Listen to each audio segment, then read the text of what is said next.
What's up, Warriors of Jigoku? Welcome back to some more Fanlore Friday. It is officially back. And I'm going to give a quick, tiny disclaimer real quick, just before we get into this.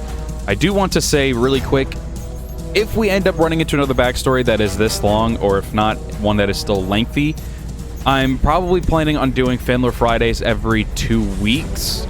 Mostly because I don't want to just try to get all this done in one day and tire myself out and do all that. I want to be able to get this done eventually so we can move on to Lore of the Warrior. But I want to do it in the sense that I'm not going to just try to kill myself and try to get it all done immediately. Then I'm drained and all that stuff for the other recordings, and I don't want to do that. I'm going to do it at least for this one because this one is going to be a long one, a very long one. So with this one in mind, I'm going to be trying to get this all done in one day and then trying to get it out this same week.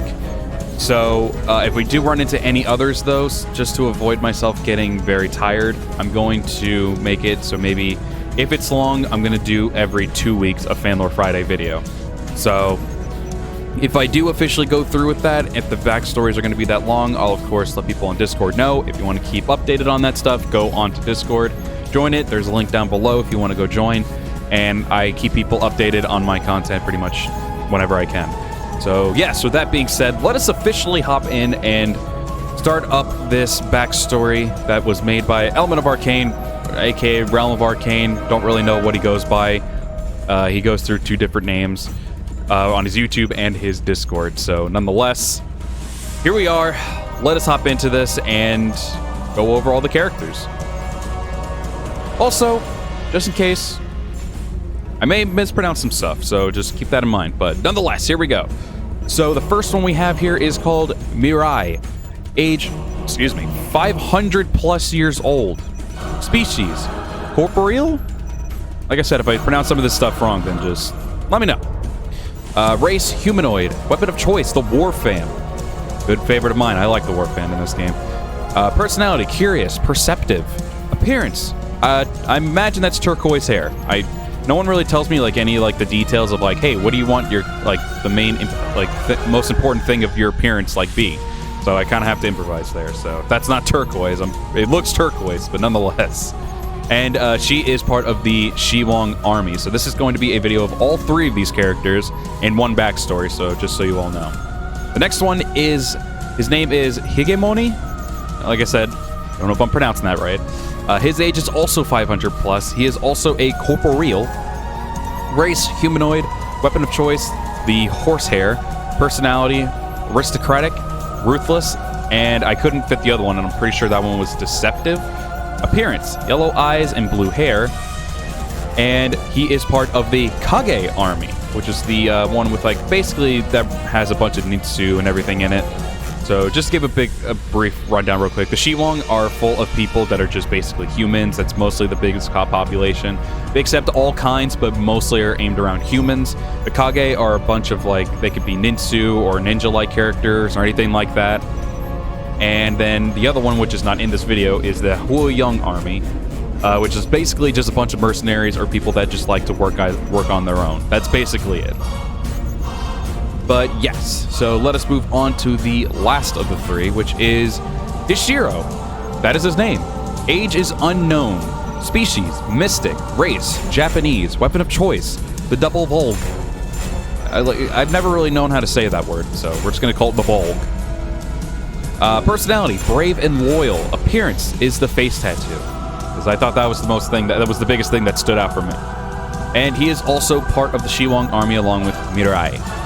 So yes, so now it is time for us to hop into this backstory, and this will be the last time you hear from me after the backstory. So I'm going to say, or off script, I should say. So I'll say it right now, guys, if you all do enjoy the return of Fanlore Friday and you enjoy these characters' backstories and their showcases, then you know what you got to do. You got to be sure to smash the like button right now and comment down below your thoughts on the character and everything. I'm not opening up anything for Fanlore Friday for people to bring in characters yet. I don't know if I will or not. I probably will maybe later down the line, but this is just to get it done with so we can do Lore of the Warrior after this. And so yeah, just comment down below your thoughts on the character and the series and everything. And of course, if you're new to the channel, content that you see, then be sure to hit that sub button. With all that being said, guys, hope you all do enjoy the backstory, and I will see you all later. Farewell. In many realms exist powerful beings who preside over them and act as their guardians. To mortal beings, they're usually referred to as gods or deities. In one such world, these beings were actually of mortal origin, but through a complex ritual called soul merging, would become immortal, though in doing so sacrificing all of their past memories as a mortal, effectively serving any ties to their former life. However, in taking part in this ritual, a pact would be made with an entity called the God Soul that resides at the heart of their world in exchange for immense power to do with the condition that they keep to and maintain the natural order. These beings that would be born through this pact came to be known as Corporeals. The first, named Inkanna, as a reflection of their conception and incarnation, possessed prowess in her intuitive and perceptive abilities. It was because of this that made her one of the first who felt the echo from another realm and was given the task of uncovering what was causing it and why it was happening, especially after recent events involving the disappearance of Ophira and Freya. Above the wound of the world, a gateway to the very heart of the world they inhabited, which had been cut off from other realms for millennia. In order to investigate without exposing herself or her realm to the other worlds, as well as the fact attempting to go there herself, her power would begin to weaken entirely without the direct connection to her world. Inkanna would send an aspect of herself, a lesser powerful doppelganger named Mirai, to its source in the origin realm. However, unknown to her, she would not be going there alone. Upon arriving in this new world, the chaos was immediately noticeable as sounds of battle could be heard echoing in the distance from every direction. It wouldn't take much to see that this world had fallen into complete anarchy, but standing before her was a familiar entity, welcoming her arrival with a curious and eager expression. However, another corporeal, Higemoni, had seemingly been following her from their world, appearing from behind Hellion, using powerful magic to lift him off the ground and ragdoll him aside before turning his attention to Mirai. Seeing her as a threat, a brief battle ensues with the two clashing of elemental and dark magic between the two of them. Fearing for her life, Mirai attempts to escape as while immortal in lifespan, as well as possessing far greater mental and physical endurance than the average being, is still vulnerable to mortal wounds and inflictions.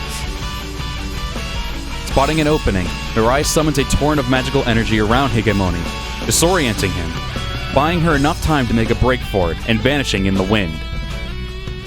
As Mirai retreats, Hellion interjects Higemoni, warning him of a threat to his newfound desire to conquer this new world, speaking of an entity potentially as equally as powerful, if not more so than even him.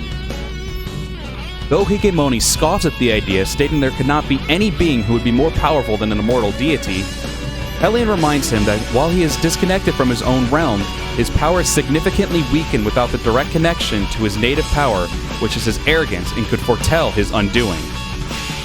After this ordeal, the leader of the Kage army, Devrup, who had been secretly observing them from a distance, arrives with a small band of soldiers offering assistance to Higemoni, in favor of his aid with an offer to destroy both parties' rivals and a temporary alliance.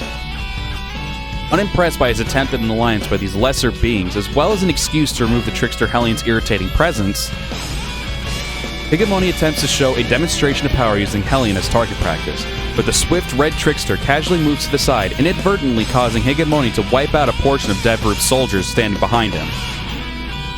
However, Higemoni is then impressed at the bravery of Devrup and his remaining soldiers for not cowering in fear after seeing their own men killed right in front of them.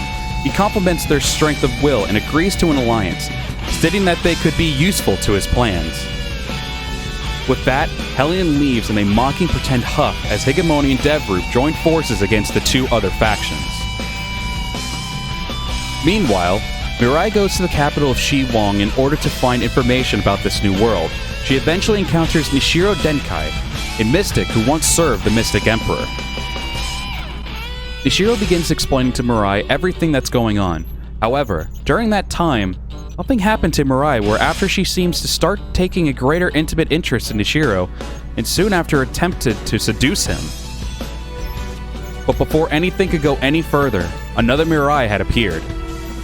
It was then revealed that the Mirai that Nishiro had been spending time with for the last while had actually been an imposter. posing as her, attempting to kill the original and take her place in order to manipulate him against another person whose mother, in a twisted sense of irony, once fled into hiding from being hunted by mystics. Pitting them against each other to look as if mystics would be attempting to finish what they had started in hopes that, for the other party involved, would fuel a desire for revenge against them as a means of destruction. The culprit, who had morphed back into her original form, was a girl with pink hair, one exposed eye that resembled that of a demon and emanating a lustful glare, and an eye patch concealing the other. The two of them chase the succubus out into the streets, where they lose sight of her. Splitting off to look for her, she morphs into each other's counterparts, respectively, making them inadvertently attack each other.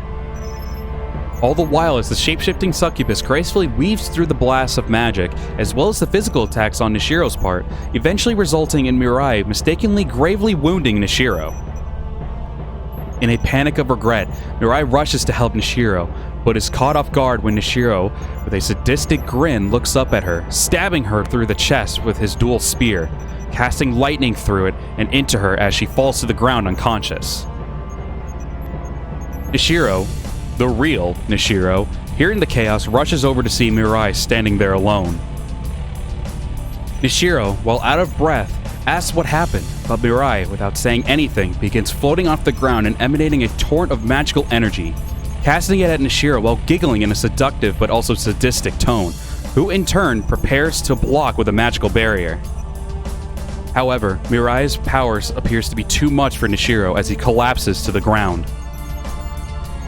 As the real Mirai awakens, she can still feel the remnants of electricity energy surging through her, though Nishiro's spear had seemingly disappeared, only leaving a fresh wound in its place. An agonized Mirai proceeds to use healing magic on the affected area, which visibly starts to dissipate as if it were never there. She then rushes over to see Nishiro lying on the ground, motionless, but she could still sense some life energy within him. Mirai cautiously moves towards him, but stops when she hears the sudden sound of a familiar voice. Oh, don't worry, he's still alive. Perhaps one day we may get to know each other a little more intimately. It's not often I get to meet someone so delicious. I look forward to meeting you again, darling. With that, she blows a seductive kiss and makes her escape, leaving Mirai and an unconscious Nishiro. From there, as Nishiro swiftly recovers with the help of Mirai's healing magic, the two of them agree, at least for the time being, to side with the largest regional power of the Shiwong in hopes of gaining more information as well as attempting to discover the identity of this new assailant.